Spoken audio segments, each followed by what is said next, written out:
All right, ladies and gentlemen, boys and girls, children only over 18.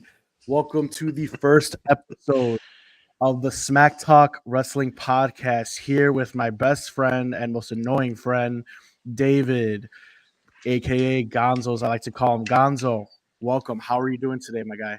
I'm doing pretty good. Sorry, I'm having some technical difficulties with this charging cord. But aside from that, it's a pleasure to spend the airwaves with everyone today. We'll dive into some topics here and have some fun. And this has been a long time in the making, that's for sure. Hell yeah, long time in the making. Big time week for pro wrestling here, especially in the WWE. Obviously, we all know what we're here to talk about. We're going to talk about the Royal Rumble, but before we get into that, we have a few things because I want to explain what this podcast is. So, this is a live stream and podcast. You will be able to stream this on YouTube and Twitch live if you want to watch us. We'll be live usually on Saturdays. Since Royal Rumble finished so late yesterday and it was 5 hours, it was too hard to do a show right after. I was a little bit wrestling out, and I'm sure my man Gonzo was a little wrestling out with that too. But here we go. This is what we're gonna do. This show is specifically for now. Maybe in the future we'll see how that goes, but for now it's a strictly WWE inspired show. We're gonna have a couple games here. We're gonna be breaking down this week in pro wrestling. So, like I said, the big hot topic is the Royal Rumble, but we're gonna save that. We're gonna dive into the Royal Rumble.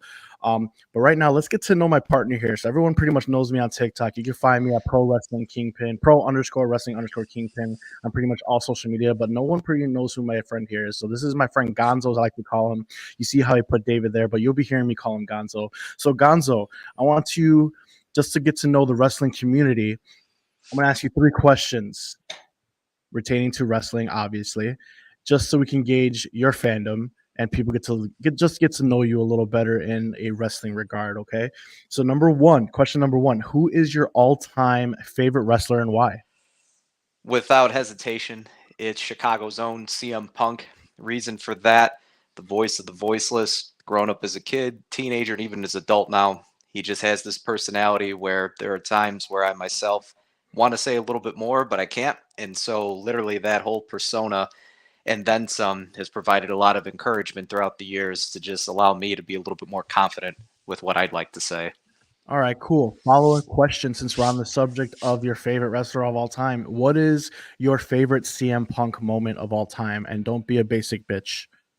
My favorite CM Punk moment of all time, honestly, I think is when me and you had gone to the United Center, and it was just, of course, a rumor that he was going to be there, AEW.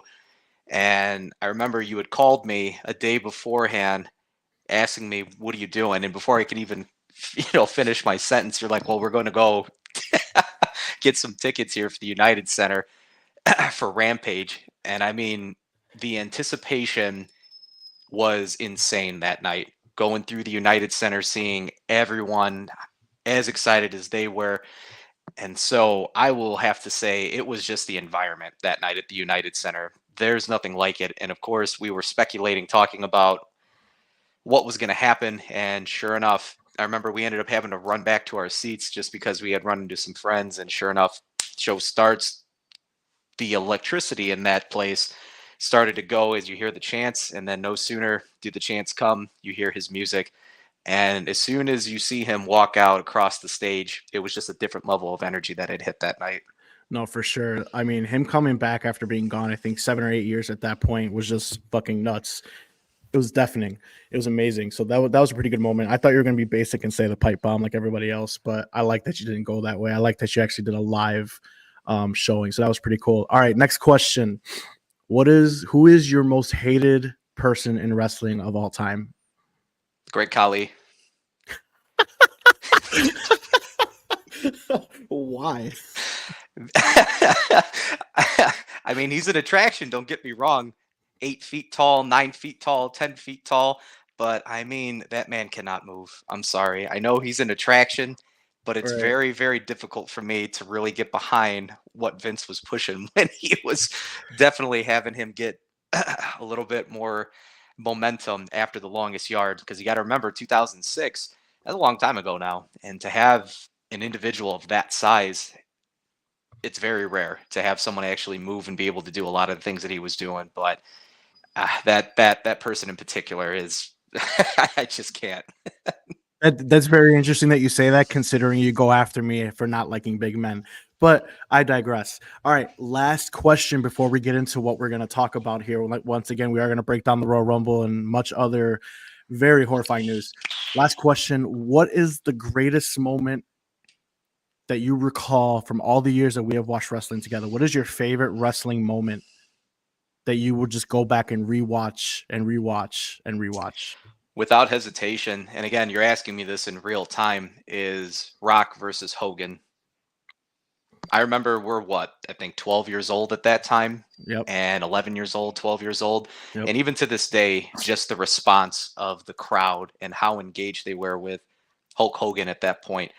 And I mean, The Rock was the face at that time. And just seeing that on television, because again, my dad would have you and Angel come on by, and we would just sit there and just watch wrestling for the pay-per-views. And so that one is forever just burned into my mind. The electricity, the energy behind everything about that was just insane.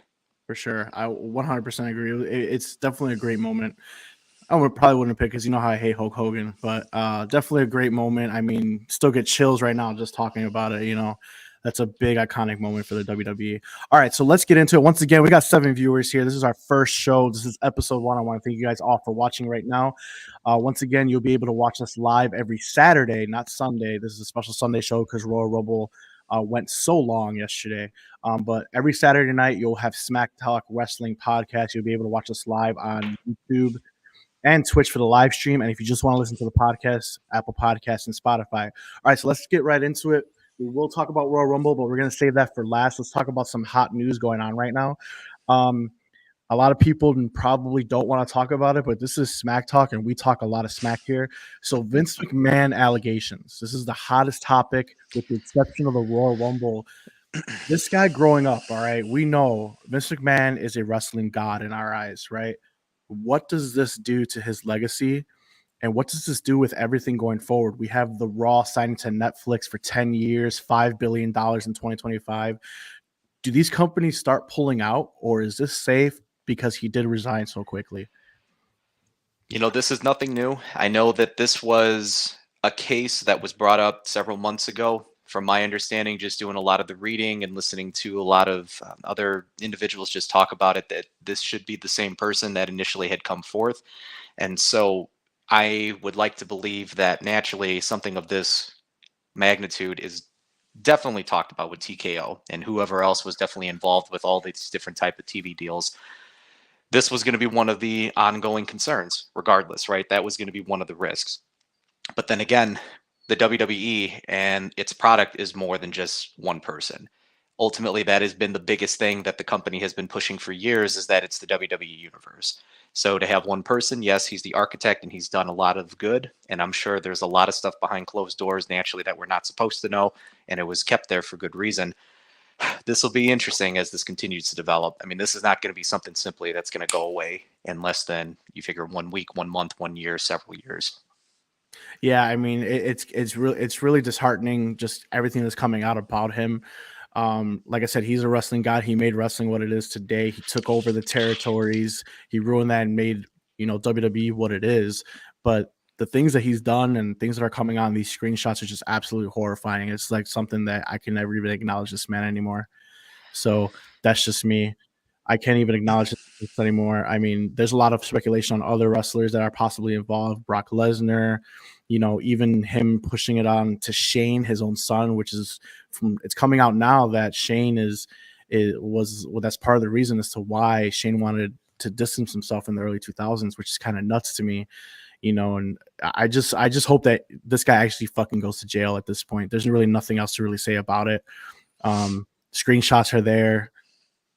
It's definitely true. I mean, we have all this Me Too movements too. Other people are coming out saying that this is going on. Other executives are coming out saying that this is going on.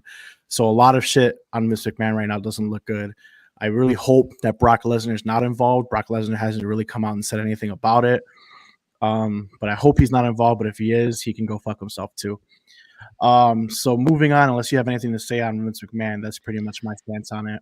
It's difficult because ultimately there's going to be information naturally that's been leaked, but this is going to be one of those things where, because of limited information to have your initial response to it, you're going to have it, right? That's who Mhm. makes us who we are.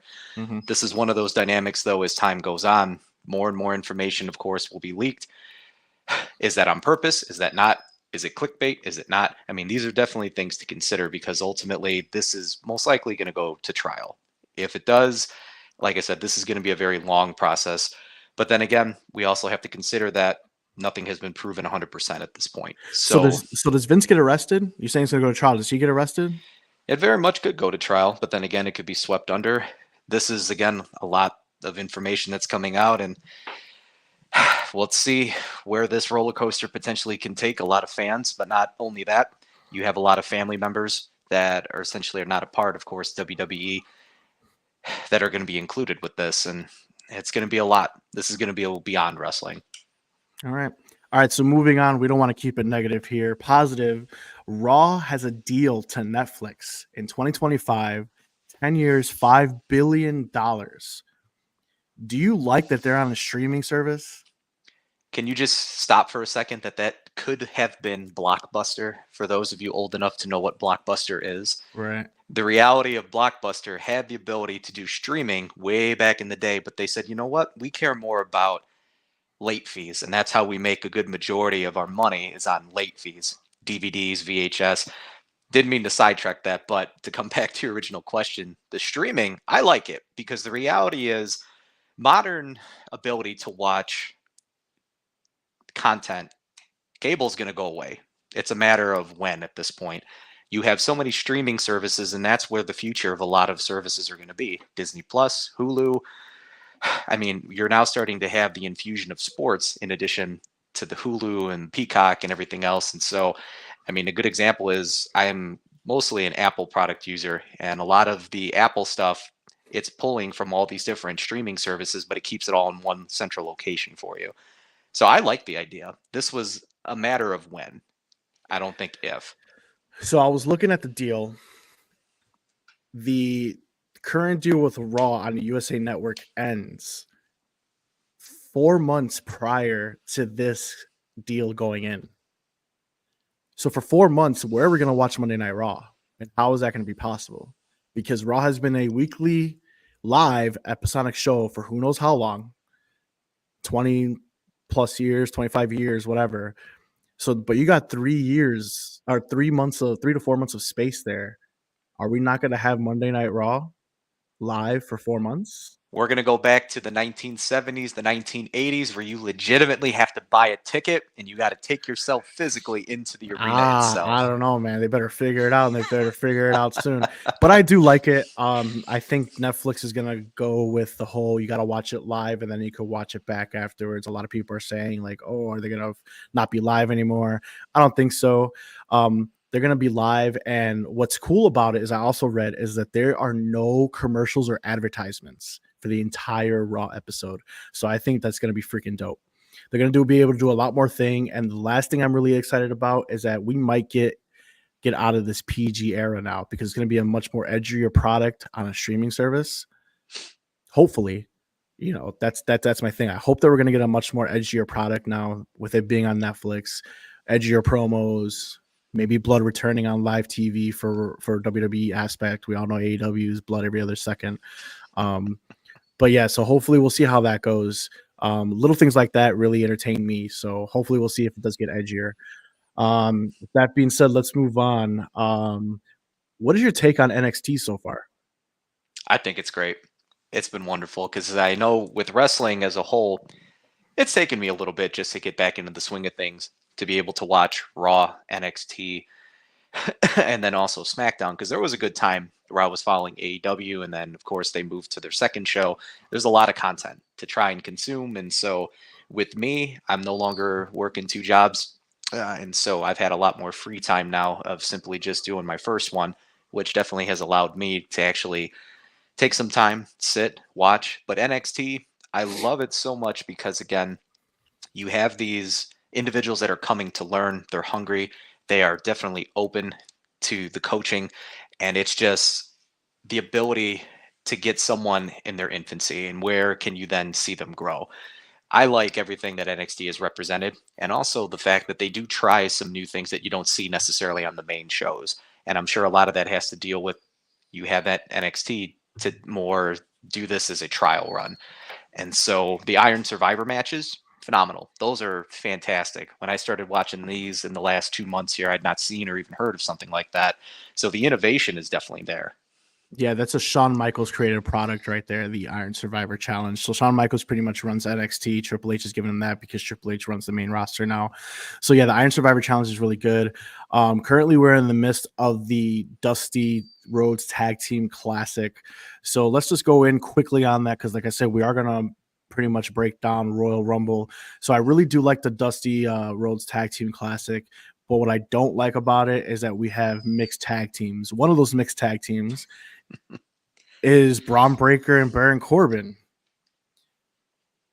Why do I like it, but why do I hate it? Tell me. Maybe you're channeling your inner Theodore Long when he would just start randomly pairing people to go against the Undertaker. Hate it. Hate it. I hate the fact that we're putting these random tag teams when it's supposed to shine on the tag teams that you have, because you have WWE has a lot of tag teams that they just don't utilize. NXT, you have a lot of tag teams in there, but you're doing these because you have nothing else for these guys, which in turn makes me like it because Braun and Corbin seem to work right now. So are they going to win this tournament? I'm a big fan of Baron Corbin. A lot of people are not. The reality, you have a man that's 6'8". He has shown his ability to be very versatile on the main roster. He's changed his gimmick, I don't know how many times, to now send him back to be able to now work with an up-and-coming star that it's only a matter of when he goes to the main roster. So their chemistry seems to be on par, and it's really nice. He sucked in the NFL and he sucks in wrestling. Sorry. Too harsh. But whatever. But the team works. They love it. Braun Breaker, I'm a big fan. A lot of people don't like him. I think very well he is the next big thing. It's going to be fun to see him on the main roster soon. But once again, do you think are they the favorite to win this tag team tournament, or are we going Trick Williams and Mello, or are we going somebody else? We're gonna go Braun Breaker and and his wonderful Arizona Cardinal offensive tackle. For those of you who aren't aware, that again, Baron Corbin did And once play in the NFL and the Colts. and the Colts. He was on the Colts, which is why him and McAfee hate each other. Well, on screen hate each other. But yeah, I think they're the favorite to win the tournament too, and it would be cool to see how far that goes. But I do think Braun Breaker is going to be soon to be ready for the main roster. I mean, I've pretty much seen. Remember, NXT is its own brand, but at the same time, it's still their developmental, and they're still going to be call ups. So I think Braun Breaker is going to be called up very, very soon, sometime this year, maybe around summertime. But I think it's going to be time for him to come up very, very soon. With that being said, the other favorite, Trick Mello Gang. They got a lot of drama going on with them right now. It seems as though Trick is gonna pull double duty next week. So do they win this tag tournament? Do you feel as though they're gonna be some type of sabotage? Do you feel finally next week is when Mello does officially turn on Trick? We've been getting pieces of that literally every single week so far, and we're starting to see the on-screen as it starts to boil over more and more and more. And it's very interesting because this last week, you're starting to see Trick lose his cool more so with Mello. I'm going to say, yeah, why not? They're going to lose. Ultimately, you figure it's going to be a very hard-fought battle. But as we know, Trick Williams is going to be going against the NXT champion, Dragunov, for that title. And so that'll be definitely an Iron Man night just for Trick in itself. I could see some interference potentially too with Mello as how that ultimately unfolds in the in the final. So as we talk about Dragunov and Trick in that main event next week, so is Dragunov going to retain due to some shenanigans, or is Dragunov going to retain clean, or is Trick going to become the NXT champion? You're going to have to educate me then, because what is considered NXT's WrestleMania? That is Stand and Deliver, and that will happen WrestleMania weekend. Okay. So no, I'm going to say he's going to keep that strap. All right, so Dragunov retains. Does Dragunov retain clean? Does Dragunov retain because Mello finally turns? What are we doing? We'll do some interference because I like exactly how things are starting to steam up between Mello and Trick. And for there to be some type of complication is what I'll say. I feel like Trick is so over right now that I kind of want him to win. so Trick and Mello can face each other for the title at Stand and Deliver for NXT. But at the same time, you really don't need the championship for them to have a final blow off match. But I feel like they have to have a final blow off match, and then Carmelo Hayes will finally be on the main roster, considering he did compete in the United States Championship tournament, and I think they're gonna call him up. So I think I think Trick has to stay and still, do his thing on NXT. And I think after they have their blow off match, which I see Trick winning, so Mello could disappear from NXT TV and go onto the main roster. I think that's the play here.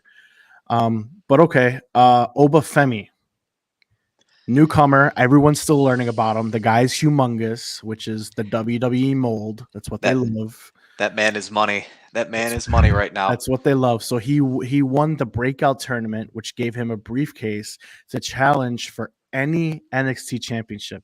That could have been a tag team title. That could have been the North American Championship, which he got, or it could have been the NXT Championship. But he chose to go for the NXT North American Championship. How do you feel about that? He's an opportunist. The fact that, again, we don't know anything about him because, again, they were introducing all these superstars and without any hesitation took full advantage of going after the North American Championship.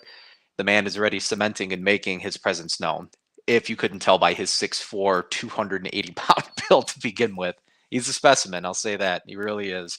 He is humongous. I do like him. And Mark doesn't like big men. That's true. So that's true. I think it's really awesome when you hear Oba on NXT that you can hear the chant from the crowd whenever he starts talking. Mm-hmm. It's very reminiscent of Stone Cold Steve Austin's "What," which I think is really, really, really cool so far. Yeah, I do like him. I like the fact that he got the title right away.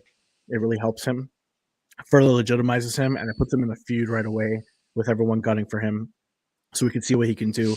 I see WWE pushing him to the moon because he fits the WWE mold. So we'll see how that goes. We're all still learning about him, but I do like what I see. I thought he had a very good promo this week in regards to his championship and everyone coming out to him. I do like how he's taunting others coming for his title. And I do like the fact that he came right after Dragon Lee's match and said, hey, you want it next week, you got it. So let's see how he does with someone who is not a similar style. So you have Oba, who's definitely a slow-paced guy, and then you have Dragon Lee, who's a luchador. So we're going to see those mixed styles, see if he overpowers him. Hopefully we get a good match out of it. And if I see a squash match, you're going to hear my mouth. We'll see what happens with that. I mean, because along as storytelling goes, you figure Dragon Lee already defended the title, and of course Oba then cashed in when he was already, you figure, 15-minute match, 12-minute match, giving it his all. So we'll see what happens with that. They just better not give me a squash match because they've been pushing Dragon Lee. Dragon Lee's can go. He's been on the main roster. He's affiliated. He's not officially affiliated, but he hangs out with the LWO. He's a guy. He's a major player. So if you have this Oba Femi come out and squash him and not give this guy a good match, I'm going to be very, very pissed. And you're going to hear me talking smack big time next week. That's what we're going to do. All right. So Vengeance Day, Oba versus Dragon Lee, North American Championship. Who you got? Oba. Hands down. Oba. There you go. All right. So speaking of the landscape of the NXT, it definitely has been shaken up. New champion, possibly have a new world champion next week. We don't know, but we definitely have a new North American champion. So The Rock's daughter. All right. Oh, excuse me. The Rock's daughter. I'm blanking on her name. What's her name? Ava. There you go. Ava Raine. All right. She was wrestling. She was with a faction recently. That faction has been disbanded. She seems to have moved into a backstage role. And now got basically the stamp of approval for the first time on TV in a year by William Regal. So Ava Raine is now the GM and the youngest GM in WWE history. She is now the GM of NXT. Do you like this role for her? I know you don't have a lot of experience watching Ava Raine, but she went from being in one of the hottest factions in NXT to now backstage role. Is this helping her? Or is this ruining her? 22 years old, 23 years old, right? As far as her age goes. I like it because you're seeing her in a different light. And for those of you that may not know too much about her, myself included, her on-screen presence has been wonderful so far. The ability to just dictate, give pace, interfere. definitely you can feel her presence. So to have her be more of this authority role, this figure, this will definitely allow her to get a little bit more screen time to interact with a variety of different types of personalities, which I think is going to be fantastic. A good example of that is Aldis on SmackDown. For those of you who don't know who he is, again, we know that he has been in the wrestling business for a very long time, but he's interacting with the likes of a Roman Reigns. He's interacting with Cody Rhodes, I think even too, just for the brief time. So I mean, like just the exposure to the different types of talents, that in itself will help just continue to mold her. And let's see where that goes then. Do you see her being a major player in the future? I mean, obviously, like I said, we've had little exposure to her. She was in that faction, but she barely wrestled when she was in there. So I mean, does have a few matches under her belt. She's definitely green. Green mean, if you guys don't know what green means, she definitely needs work in the ring, which is why she'll be on NXT for a while. But her going to this GM role, I mean, while it is cool, I'm a big fan of the on-air authority figures. Um, this is not an AEW show, but AEW needs an on-air authority figure. Just throwing that out there. But I'm a big fan in wrestling for an on-air authority figures. I do like it. I just don't like that it's her. I feel like we need her to get better in the ring if that's the role that you're going to have for her in the WWE. And if you're putting her in this role, then it doesn't seem as though that they really have confidence with her in the ability. Or maybe I don't know. I don't work there. Maybe she's doing training backstage still, which I'm sure she is. But I feel like she needs to be wrestling if that's what you want to do for her and her legacy. So we'll see what her future holds. But I feel like somebody else could have been the on-air GM, Ava Rain. We'll see how it goes. Maybe she's gonna be under the tutelage of William Regal, so that would be cool. Obviously, learning from William Regal, that's one of the greatest wrestling minds in history. So that's definitely good for her. So we'll see how that goes. Do you have anything else you want to chime in NXT, or do you want to move on? I think it's fair enough that we could move on from NXT because a lot of what we can talk about NXT related directly connects with Raw/SmackDown/ the Rumble. Beautiful. All right. So I know you guys want to talk about the Rumble. We just got two more quick little hits here. And then David and I are going to play a little game and then we'll hit the Rumble. Okay.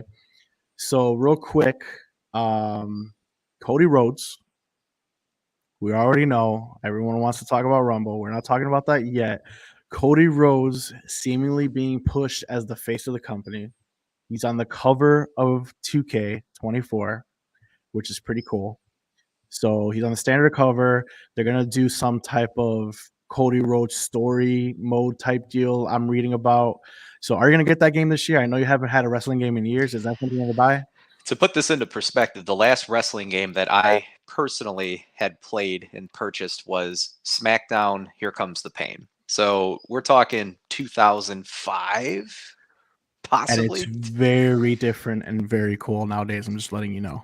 I watch a lot of videos. I've watched you play it. I've seen other people play it. Me personally, I just have not played anything new when it comes to the video games.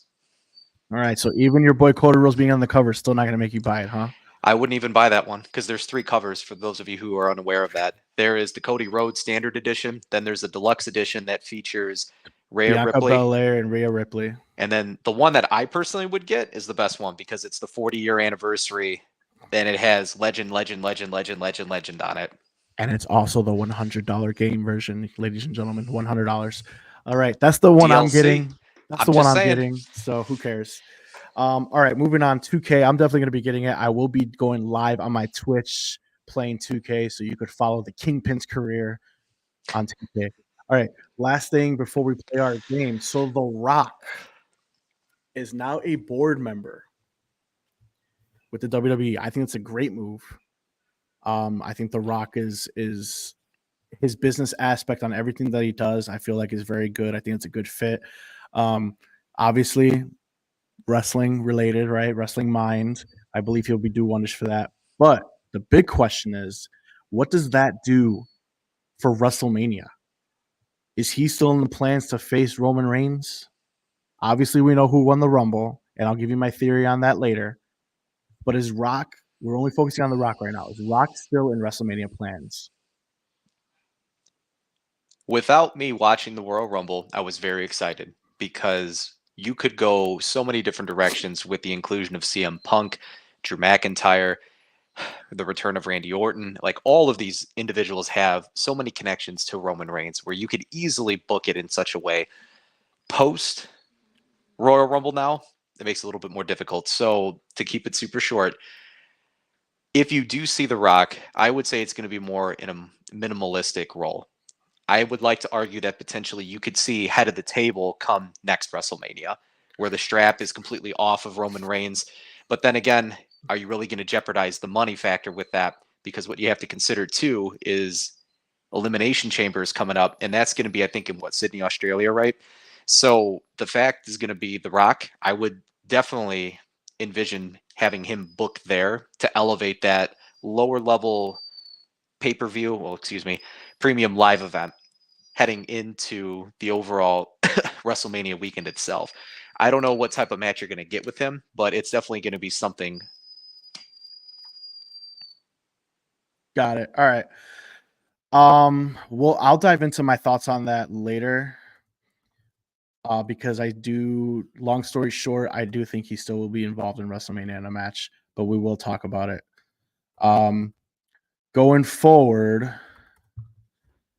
before we break down the Royal Rumble, that is our main event tonight, Gonzo and I are going to play a game. What this game is called is Push, Bury, Fire. Now, that's a wrestling term, guys. Push, Bury, Fire is a big wrestling term. What it is you get to push a wrestler, you bury a wrestler. That's a lot of people say that Triple H likes to do. And then you fire a wrestler that could be picked up by anyone in the company. So, Gonzo, are you ready to play Push, Bury, Fire? Let's go. All right. So, what me and Gonzo are going to do, we're going to do 3 rounds. I'm going to give him 3 different picks. He's going to give me 3 different picks. And we're going to see who we push, bury, or fire and why we chose how we chose. Gonzo, you ready? All right, your first push, bury, fire. We're going to have Hulk Hogan. We're going to have Ric Flair. Oh, yeah. And we're going to have your boy, the Ultimate Warrior. We're going to push, bury, fire Hulk Hogan, Ric Flair, Ultimate Warrior. Who you got? Well, we're going to fire the Ultimate Warrior. I mean, as much as I like the overall look, it's very easy for me to say we're going to go a different direction with that. Okay. Now, as far as pushing, it is going to be the Nature Boy Ric Flair. If we're talking on-screen personality and in-ring ability, there's no questions there. And as far as Hulkamania goes, we're going to have to give him the shovel. Good. I would have buried his ass too. Fuck Hulk Hogan. Oh. So as far as push, bury, and then completely eliminate from history, I guess the 3, without thinking too much into this, here are my 3 for you then. We're not eliminating from history. We're just firing their ass to go to WCW, TNA, AEW, whatever the fuck. Just putting that out there. Fair enough. All right. So you're ready for my 3 then for you? Yep. All right. So we're going to include... Oh, wait. Hold on. We got Fire Warrior, Barry Hogan, Push Nature Boy. Yeah, we agree 100%. Burying Hogan's ass. I don't want that guy in any type of TV. Tough crowd. Fuck that guy. Tell me how you really feel. Well, I just did. With that then being said, we'll do a little bit of a spin then. We will then select the following 3. We'll do Chris Jericho. We will do... I figured that one would immediately generate an initial pop. Rey Mysterio. Mm-hmm. And then the last one we will throw into the mix will be... Oh, I had the name and now it's gone. Oh, wow, having a brain fart. It was there and now it's gone. I guess this is what I get for immediately cutting the Ultimate Warrior without any question. But right, so Chris Jericho, we'll do Dean Malenko. These were, again, some of the bigger individuals that came over from WCW, cemented themselves in the early 2000s, of course, in WWE. So WCW era picking. All right. Man, I do love Dean Malenko, though. I'm going to bury... I'm going to bury Rey Mysterio because I don't want him used against me. So I'd rather have him buried on my roster than somebody else signing him and being a star somewhere else. I'm gonna fire. Man, I do love Dean. I'm gonna fire Dean Malenko because Chris Jericho is the greatest of all time. It is what it is. That pains me. It is what it is. Sorry. Chris Jericho is the greatest of all time. 30 years of reinvention. Fight me. That'll be for a different time then. Yeah, fight me. I don't care. All right, next, Push, Barry, Fire, Gonzo. We're gonna go tag teams. All right, we're gonna keep it. We're still gonna keep it retro for you. All right, we're not gonna pick any newbies right now. So we're gonna give you the Hardys. We're gonna give you the Dudleys, and of course, we're gonna give you Edge and Christian. So that's the TLC era, also the greatest match of all time. TLC #1. That's the TLC era of the 3 greatest tag teams, arguably in history. Who you got? We're going to get rid of Edge and Christian. They're going to get the Axe. As far as burying, it's going to be the Hardys. And then I'm pushing Team 3D. Team 3D all day, 100%. 100%. That's what I'm doing. 100% I would do that same thing because the Dudleys is the greatest tag team of all time. Sorry. I mean, growing up, Get the Table was just constantly being screamed every 2 seconds. And even when we were at my grandmother's pool and we were having our own backyard wrestling matches, right? Every 2 seconds, someone was flying through a quote unquote table. So, I mean, that's for sure. That's for sure. I mean, going through our table is definitely really funny. So, that's it. All right, who you got for me? Push, Barry, Fire. I'll do it a little bit differently. I'll do more so of talking pieces for WWE. So not so much wrestlers, but again, just real polarizing figures. So you have Jim Cornette. Okay. You throw into the mix. Oh, who's that? My poor pool floaters were killed. Facts. Paul Ellering is another big time, and then Jimmy Hart. So Paul Ellering, Jimmy Hart, and who was the first one? Cornette. Oh, fuck that racist. I'm freaking burying Cornette. I'm burying Cornette. You're cutting ties or are you burying him? I'm burying that motherfucker because he's a racist fucking prick. No, you know what? Ugh. Yeah, I'm burying him. Fuck him. I'm pushing Ellering and I am cutting ties with Jimmy Hart. Yeah, I can live with that because fuck Cornette. All right. Last one for you, Gonzo, and then we'll get my last one and we'll get going with the Royal Rumble, the main event, what everyone wants to talk about. All right. Last one. We are going to go current. All right. Current wrestlers. We're going to go current up and comers. All right. We're going to go Austin Theory, Vince McMahon's handpicked John Cena, basically. All right. Austin Theory, Santos Escobar. All right. Or Braun Breaker from NXT.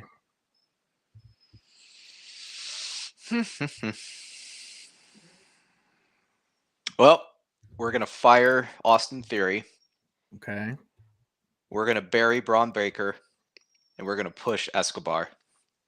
Ooh, really? You're going to bury Braun Breaker?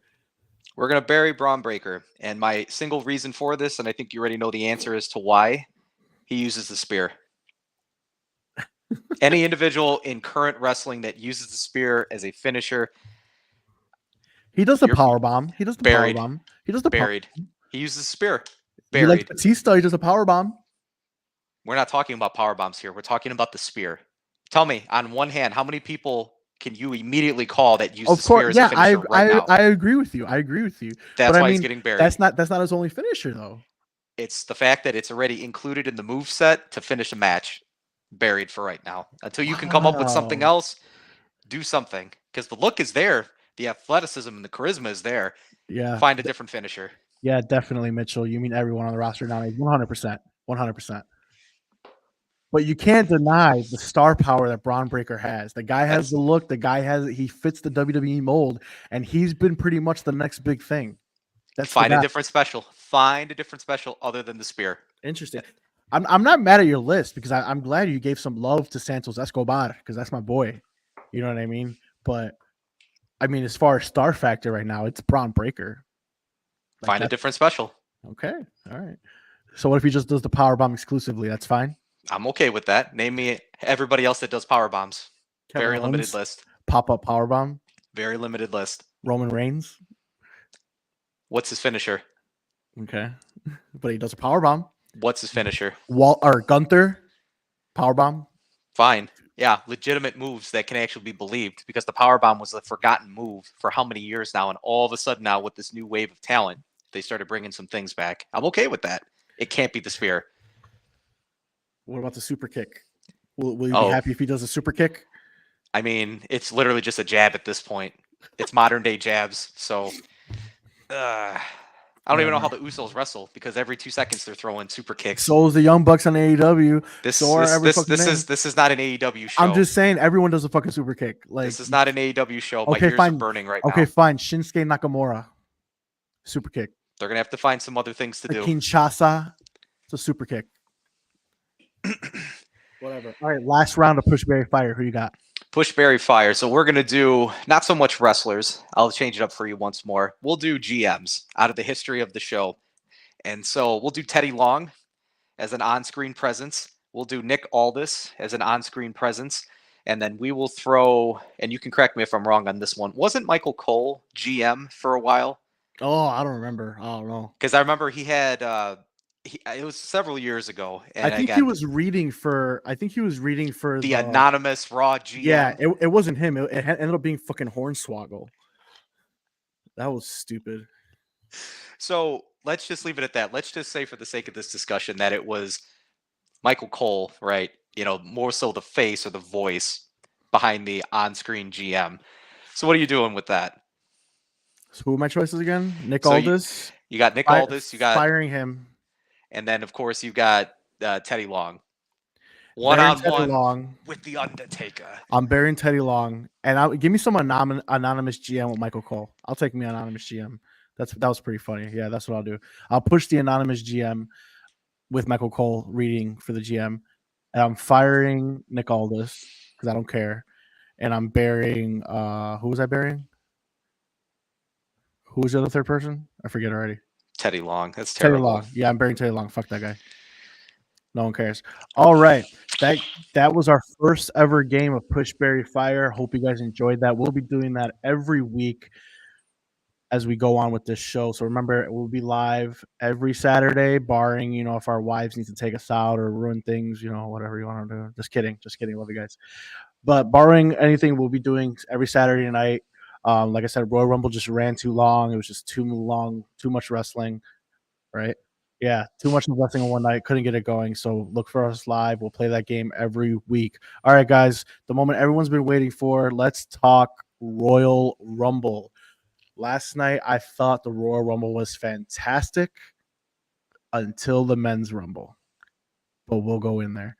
So we started off the night with the Women's Royal Rumble, which absolutely stole the show. What are your initial thoughts on the Royal Rumble, Women's Royal Rumble, and what are your thoughts on the winner, which was Bayley, my pick, to win the Royal Rumble?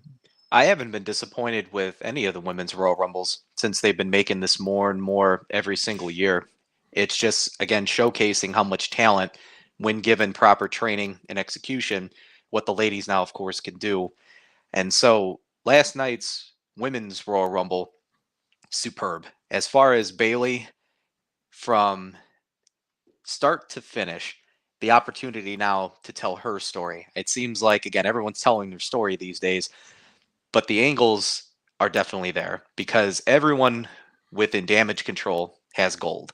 So we see so many complications now in the months building up as to how she wants to execute her plan. And she could, of course, go for Rhea, and then they have every single title. Or, naturally, we could start seeing things crumble within, and she starts to make that push for the alternative women's. Now, as far as probably WWE bringing in the TNA champion, that, my jaw dropped. Jordynne Grace. For those of you guys don't know, I know there's a lot of wrestling content these days, which is good. I want to let you guys know, number one, TNA is a great show. All right. If you guys are looking for more wrestling, TNA, watch it. It's very entertaining. It doesn't have the production that WWE has, but it's a very entertaining show. Naomi, who returned yesterday, that was a shocking move in my eyes, was formerly the TNA Knockouts. That's what they call their women, Knockouts. She was the TNA Knockouts World Champion, and she was defeated by who broke through the Forbidden Door last night, Jordan Grace. I thought that was fantastic. That was another shocking move.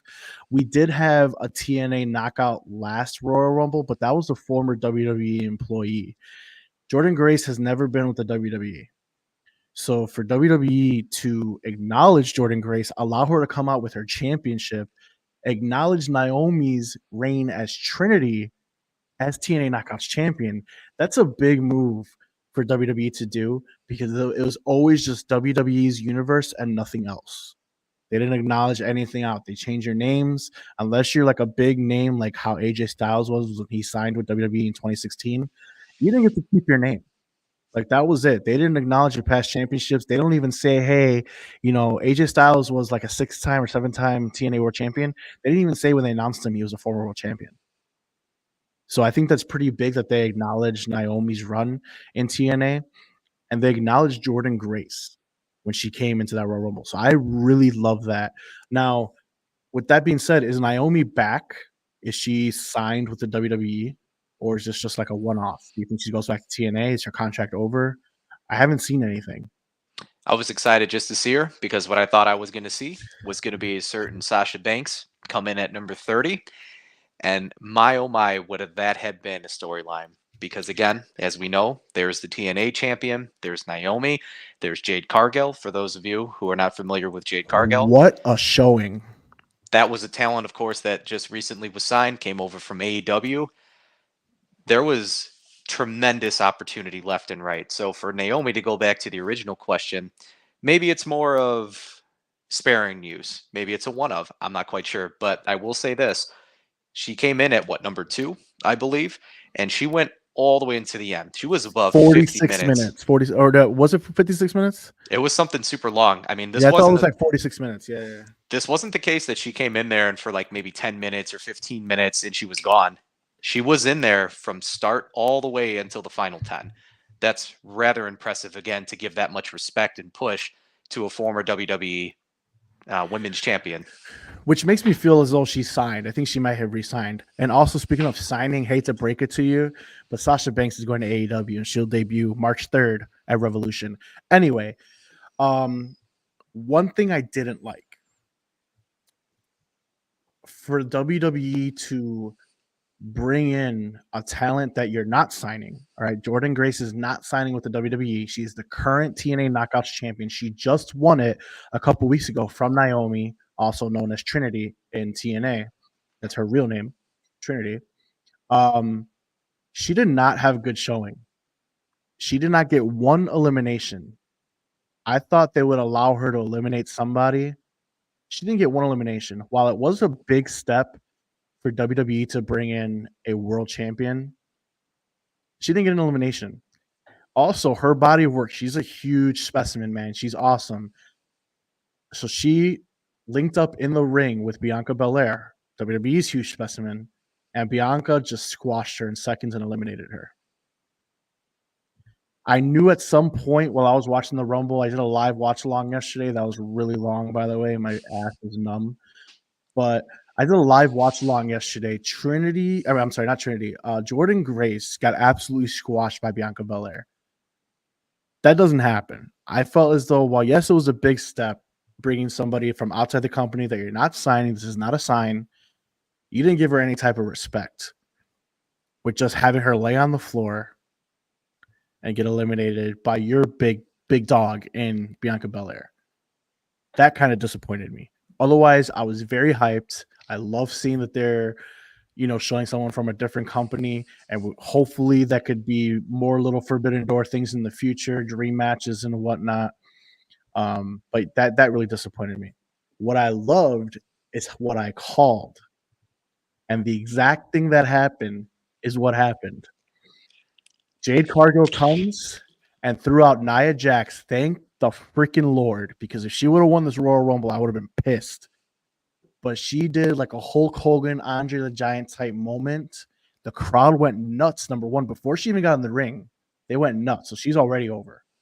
And number two, she threw her out with ease. Love it. And she's a fucking star. And as much as I love AEW, this is an AEW Punk shirt. All right. As much as I love AEW, they fucked up.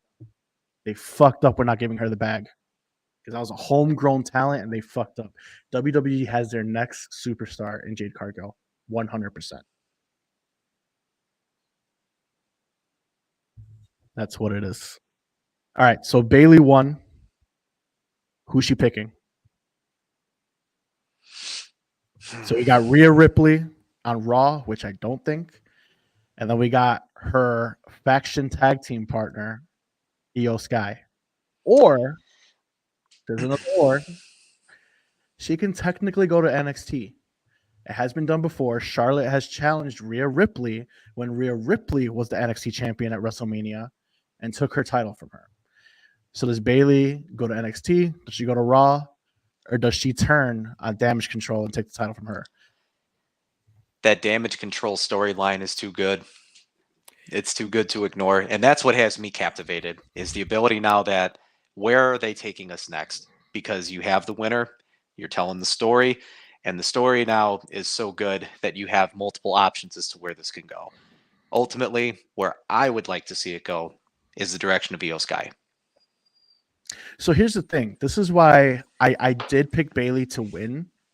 But I want to see how we get to Io Sky versus Bayley, because Bayley's plan was Io Sky is going to be SmackDown's champion and Bayley's going to be Raw's champion. Bayley was saying if she wins, she's going after Ripley. So then Damage Control could hold all the gold. So how do we get to that point? What's the next move here? Because basically, if we just let it play out, then we should see a promo on from Bayley on Friday next week. I'm going after Rhea, or she shows up on Monday tomorrow. I'm going after you. How do we get to that point? Because she has yet to be exiled, even though we see it getting ready to happen. It hasn't happened. I think we missed our opportunity in the Women's Royal Rumble because when the Kabuki Warriors were in the Rumble itself, all three of those ladies were in there at the same time. You see the reaction when Asuka comes out of Bayley, totally shocked, taken back. Shortly after that, you then have Kairi Singh come down. But I think what a lot of people may have overlooked, depending, is when Kairi Singh goes over the top rope, she completely goes all the way out to where she's trying to catch herself, and she actually looks like Gwen Stacy on the side trying to hold herself up. And the amount of strength that she has to do that, I'm gonna go out on a limb and say that wasn't planned. That definitely was. I don't want to say a botch, but it was definitely something where it wasn't accounted for, because shortly after that, you see Asuka get eliminated. What I was hoping to see was, as that Rumble continued to play out, you're going to start seeing the Kabuki Warriors really have a lot of issue trying to interact and go for the title. And that's where you would have had more fuel for the fire. But again, that's now gone. No, I agree. That should have happened. I felt as though maybe like Bayley should have like accidentally eliminated her members, furthering that story, getting them pissed off a little bit. And that didn't happen. I was kind of disappointed that didn't happen. And I think because you have the Kabuki Warriors coming in as soon as they did, there wasn't enough time. And like I said, the fact that Kairi Singh missed that mark and she ended up eliminating herself is why I believe that we didn't see more of that. Yeah. I don't know. That's what I'm saying. Like, we need to see some type of story, some type of interaction, altercation for Bayley to ultimately choose, Io Sky. As of right now, Bayley seemingly is going to go after Rhea Ripley, like she's been saying, so they can hold all the gold. But who knows? My pick is still her challenging Io Sky. We just have to see how we're going to get there. Royal Rumble should have been how we got there. She should have eliminated her teammates. But that's obviously that did not happen. So we'll see where that goes. But Bayley is your winner. I thought the women's Royal Rumble was the better of the two Royal Rumble matches last night. There was more storytelling. There was more wow factor in that match than anything. I was kind of disappointed with the men's Royal Rumble, but we'll get there. But Bayley, congratulations to her. That was my first pick for the women's Royal Rumble. So that's good. Let's move on to the Universal Heavyweight Championship match. which was obviously not predictable. Nobody laughs. All right, the Universal Heavyweight Championship match: Roman Reigns versus AJ Styles versus Randy Orton versus your boy L.A. Knight. Yeah. Yeah. All right. What did you think of that match? Obviously, we knew what the outcome was going to be, but what did you think about it? Oh, it left me wanting more. It was wonderfully executed, I will argue, from the standpoint where you have so many different connecting stories with Randy Orton being sidelined by the bloodline, AJ Styles being sidelined by the bloodline, and of course, you have LA Knight, ultimately a crown jewel, had his chance definitely taken away from him, all going against Roman Reigns. There wasn't a person that was out of place in this match. The buildup has been wonderful, if you ask me. And I was wondering potentially if you may see The Rock possibly interfere or at least come to the aid, because it seems like wherever Roman is at, there comes the Samoan spike to literally take out 8 to 10 people all in 2 seconds. Even our girl Samantha, the ring announcer, almost got mauled by that breakable wall when he came flying Dude, through. he was flying through that shit, bro. He fucking. I was like, oh my god! Like, obviously, yeah, it's a breakaway wall, but dude, the speed that he had into that fucking wall, He almost took out Samantha. And again, dude, that was nice. That was nuts. I could feel just some of her angst just watching from television. So what I really enjoyed about the Fatal 4-Way, yes, to me it was predictable because again, Roman to WrestleMania, you're not dropping it there. But what WWE allowed me to believe is that we could have so many alternative options as to where the story then goes. Because not only is wrestling, of course, meant for the technicality of the in ring performance, but it's the story that you continue to tell that brings me back and it brings other fans back and it keeps us talking. That's why I enjoyed the Fatal 4-Way so much, even the build-up going into it. No, yeah, I mean, I think the Fatal 4 was pretty solid. I have been seeing a lot of the internet wrestling community, otherwise known as the IWC. You'll learn that. You're ripping it because it was quote unquote yet again the bloodline interfere. Yet again, Roman Reigns is saved. Guess what? That's what heel factions do. Get the fuck over it. That's what they do. I don't mind it. What I really thought was going to happen is at the end of the match, after the bloodline was standing strong, I did think The Rock was going to come out. I was waiting for it to happen. It didn't happen, which is kind of like I'm trying to figure out if they're really going to go Roman Reigns versus The Rock. Since we're on the subject, here's what I waited for later. I do think we're getting Roman Reigns versus The Rock at WrestleMania. Night 1. Night 2. Roman Reigns versus Cody. Roman's going to pull double duty. Especially so if Seth Rollins can't go. If Seth Rollins can't go, 100% Roman's pulling double duty. You can't tease, am I going to sit at the head of the table and not give me the fucking match that everyone's been fucking wanting for 5 years? Can't do it. We are getting The Rock versus Roman Reigns. And assuming Cody picks his Roman Reigns, which I don't see him picking fucking Seth, we are getting Cody versus Roman Reigns as well. He's going to pull double duty. That's why WrestleMania's 2 days. Night 1, Roman retains. Night 2, Cody wins. That's my prediction. It's creative. You can definitely do a lot with that. Yeah, I think that's going to happen. I think that's the move. Do I like the move? I don't know, because it kind of makes Cody Rhodes less legitimate because he beat up a weakened Roman Reigns, especially going through a grueling match the night before. So Roman having to pull double duty. But it's been done before. I mean, even before having a 2-night WrestleMania, Triple H wrestled fucking 4 times in one night one time. I mean, it happens. So we'll see what happens, but I think that's the move as of right now. Cody Rhodes, there's no doubt in my mind, is picking Roman Reigns now. So wasn't my pick. I did pick CM Punk to win. I truly thought that the WWE was going to break all the records. I guess they said no. Unless Cody loses, then everyone's going to lose their fucking minds. But we don't know. I do remember. So earlier in the show, I believe you said they might save The Rock and Roman Reigns for next WrestleMania. You're still on that stance? Why not? Because how does it fit with the current state of things now? You're right. I mean, The Rock is an executive, but when has the WWE not let executives go in the ring?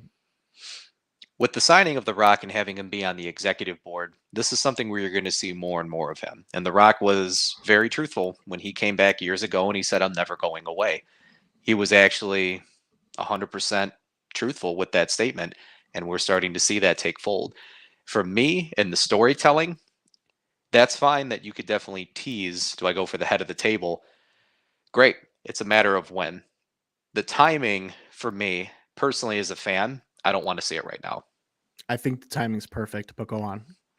As far as Cody Rhodes finishing his story means more to me than The Rock challenging for the head of the table. Dusty's kid. You have even CM Punk alluding to all these different dynamics as to why it's so important.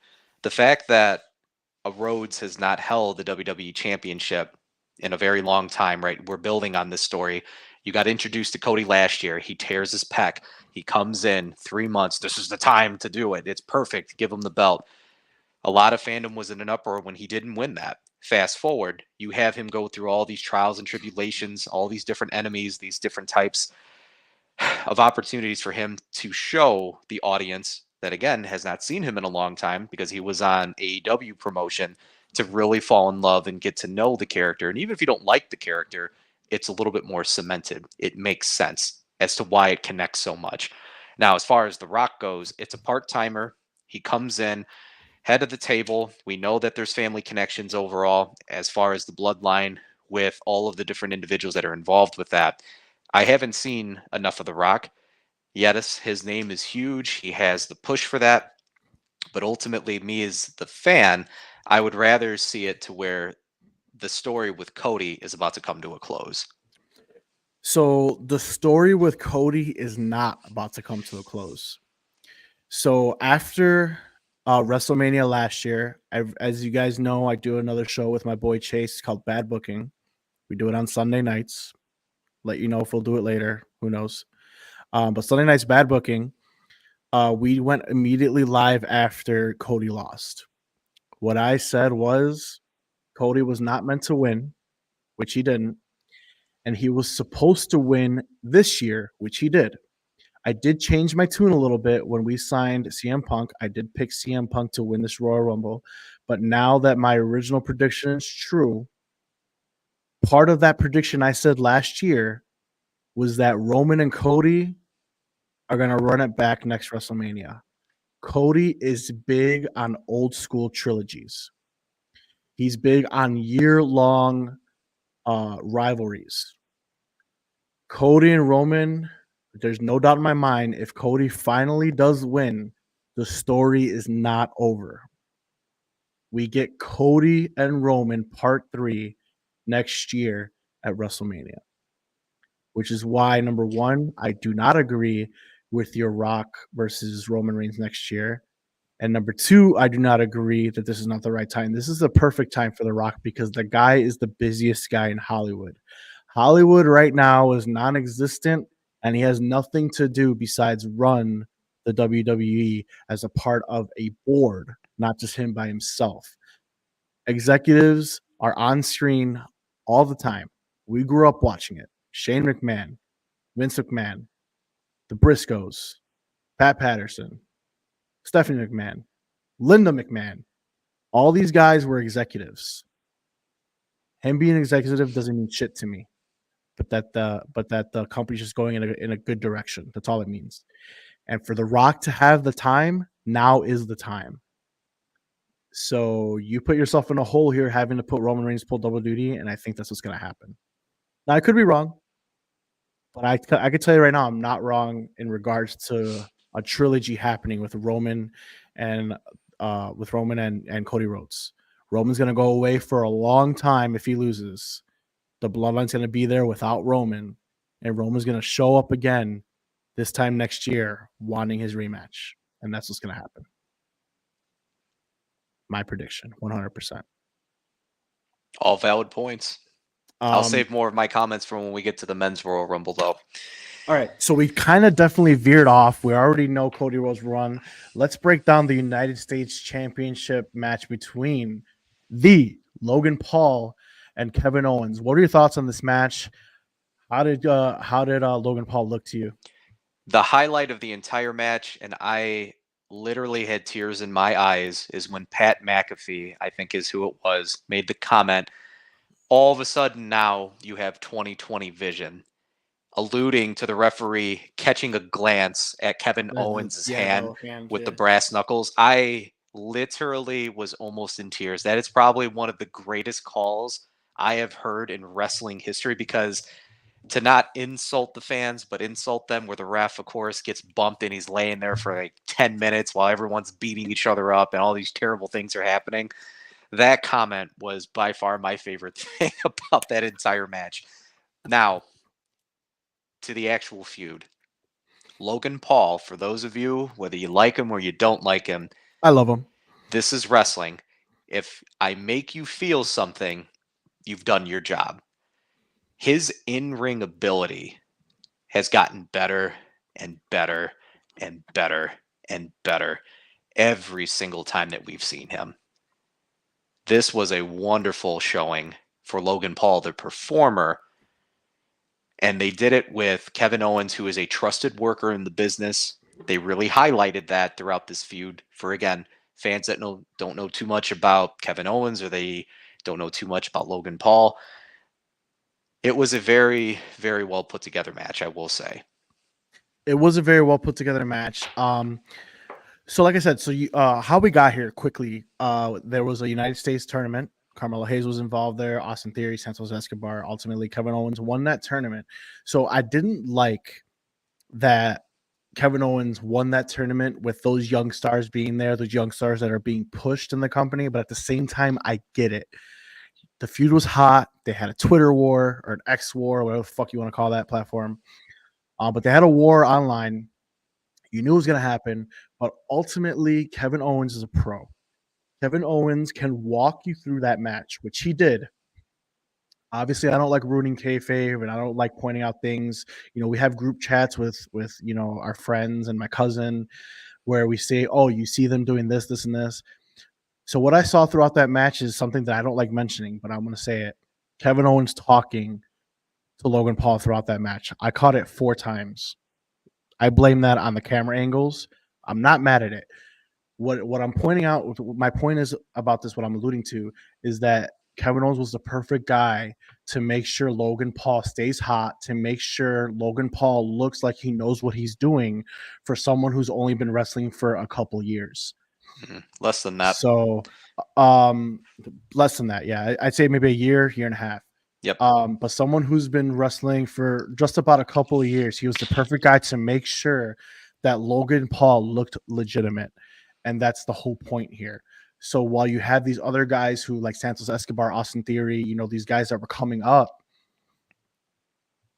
I don't know if they would have been able to carry a match of this caliber like how Kevin Owens did, which made this match legit, which made the feud legit, and which now, with the greatest call in wrestling history, as you alluded to, this feud is no doubt in my mind heading to at least the Elimination Chamber, but we might have a Logan Paul, Kevin Owens at WrestleMania. I love it. I do. I have nothing wrong. I have no issues with it. And so I was very, very, very thrilled to see it. So, yeah, I really enjoyed the match. Logan Paul can go. And for all you haters out there, Logan Paul is made for the WWE. 100%. But that's where we're going to leave that there. Enjoyable match. Now we got the main event, the men's Royal Rumble. I'm going to tell you right now, before I let you speak on it, I was kind of disappointed with how the match flow went. I felt like there wasn't enough storytelling. I loved how it started. with the brothers at 1 and 2. That was amazing. That's something that is a possible WrestleMania match. I love that storytelling there, but after that, there wasn't much storytelling to be told in that Royal Rumble. So Royal Rumble, people come out at certain spots. As we saw in the Women's Royal Rumble, people came out at certain spots. You had the Kabuki Warriors come out when obviously Bayley was there. Tag team show up, they team up. Ongoing rivalries come in around certain times, and they take that rivalry within the Royal Rumble. That is not something I really saw within the Men's Royal Rumble. I do like the winner. Didn't really like the ending. Thought it was kind of weird. Um, but I'll let you take over. That's just my stance on it. I obviously the Royal Rumble pay per view as a whole, I believe, was about a 4.5 out of 5. That 0.5 was just because of the Men's Royal Rumble, but I did enjoy it overall. But let's let you take this over. I know you got some points you want to talk to about it. Likes, dislikes. Let me know. Yeah, to keep it brief, I know I've had the opportunity because the reason I couldn't watch actually the Royal Rumble last night, I ended up taking my wife to Chicago. I recently had moved to Peoria, been down here in the Peoria area now for the last 6 years. And so I ended up taking to one of her favorite Broadway shows that she's been wanting to see for a long time and didn't realize that it was the same weekend as Royal Rumble. And so they had 2 times that you could actually purchase tickets. And ultimately, I thought I picked the 2 o'clock showing. Long to behold, 8 o'clock at night. So Royal Rumble. my mind was just blown with that. So I literally turned my phone off starting at 4 o'clock yesterday. And I didn't turn that thing on until 12 o'clock when I finally watched everything the following day. So when I did watch it, some just brief points that I really had enjoyed about the men's Royal Rumble. Now, in comparison to the women's knocked it out of the park. As far as the men's, it was good. Don't get me wrong. Some of the problems that I had with the men's was in the beginning, you have Andrade come back. You also have a lot of LWO history. You have a lot of luchador history there. Carlito, you have all of these individuals where there's a lot of storylines that are connected with the wrestlers that are in the ring at that moment in time. In the beginning. In the beginning, absolutely. But the problem was usually when people come in that are known or they haven't seen in a while, they make their impact. A good example of that was when CM Punk made his entrance into this Royal Rumble. He flattened like 8 people. And then, you cool off and then things kind of go back where they're at. That's where I was very disappointed. Andrade didn't do really too much. He was unfortunately lost in the shuffle of things. There was that really cool moment where you had him and then you had Escobar thinking that, we're cool, we're going to be teaming up. And, Andrade kind of just brushed it off and they kind of had like a little scuffle there. And as the Rumble kind of went on, this is where I say it's a positive, even though it's lackluster. There wasn't any big time surprises. And that to me showed that WWE was placing full trust in their active roster.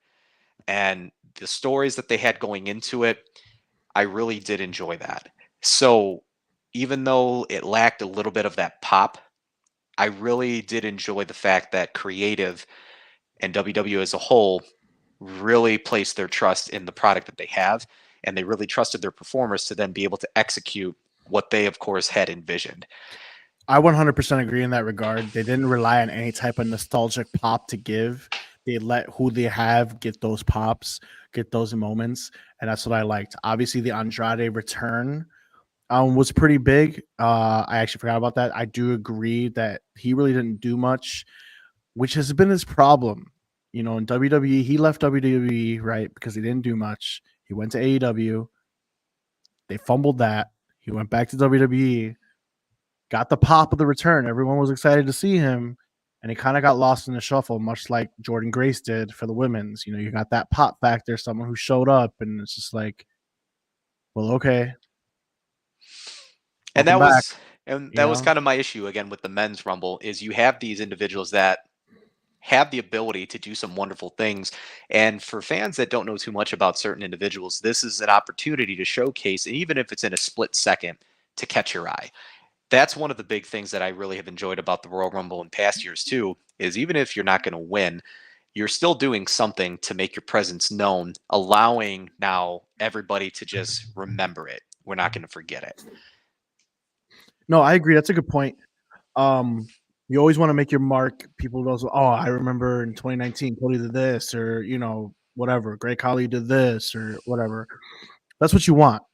You want to make sure that you get your TV time when TV's focuses on you. You want to make sure that you're doing something, eliminating somebody, or even starting a feud. A lot of times, Royal Rumble ignites feuds because person A eliminates person B, and a lot of stuff.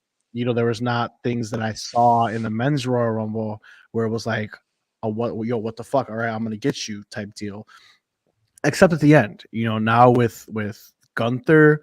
So the final three was Gunther, uh, CM Punk, and Cody Rhodes. Two of those three were the final in last year. So I do see something in that regard because Gunther has now been eliminated by Cody 2 years in a row. I could see something spewing between them. No love for Drew McIntyre, unfortunately. No love for Drew McIntyre, who has been all over TV lately, and he was just flung out like he was nothing. So maybe the move is now CM Punk and Drew McIntyre if Seth Rollins can't go. But I still think the plans are Seth Rollins, CM Punk. But we have to see and monitor when Seth Rollins is going to go. Otherwise, of all the stories that were being told in that Rumble, the only story that's going to go away because of the Royal Rumble is Drew McIntyre and CM Punk. I don't think so. So, all right, let me rephrase that. The only one I care about.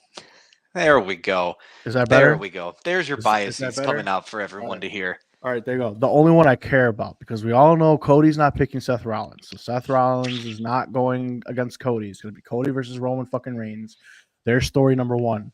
Story number two is going to be CM Punk and Seth Rollins, or Drew McIntyre, or a triple threat, which I could see happening to protect Seth Rollins if he's forced to go and he's not at 100%.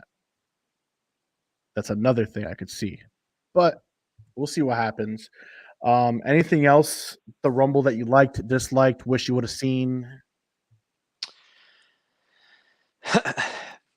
I did enjoy, this was the second consecutive year where you actually had a wrestling match at the end of the Rumble itself. I know growing up throughout the years that once you got to the final three, the final two, those matches ended almost instantaneously. And so last year you had Cody versus Gunther, and it went for a couple more minutes, and that was great. That kept me on the edge of my seat.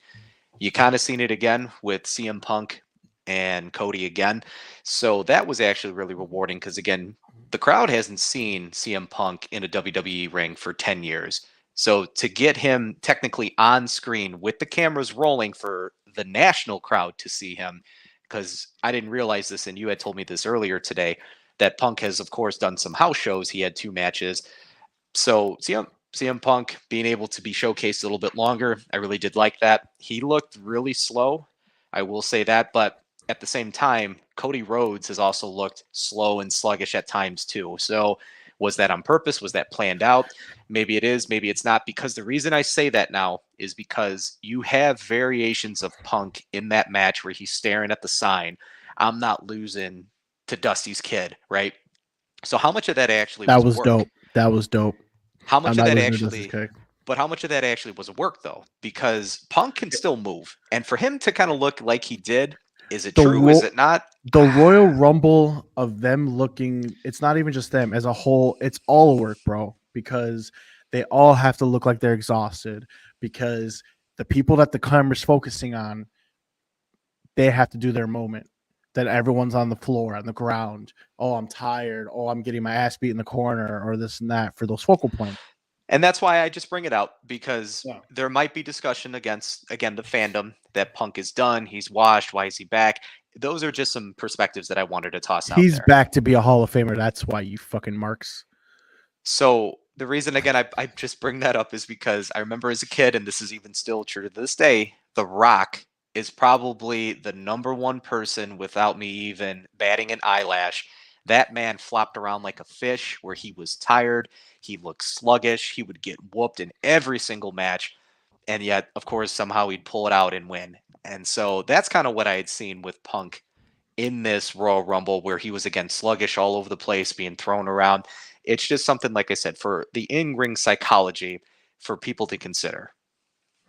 Yeah, I mean, I get your point, but that's what it is, man. It's all just playing the part of the Royal Rumble. It's a long, grueling match. You got 10 people in there at a time, possibly more.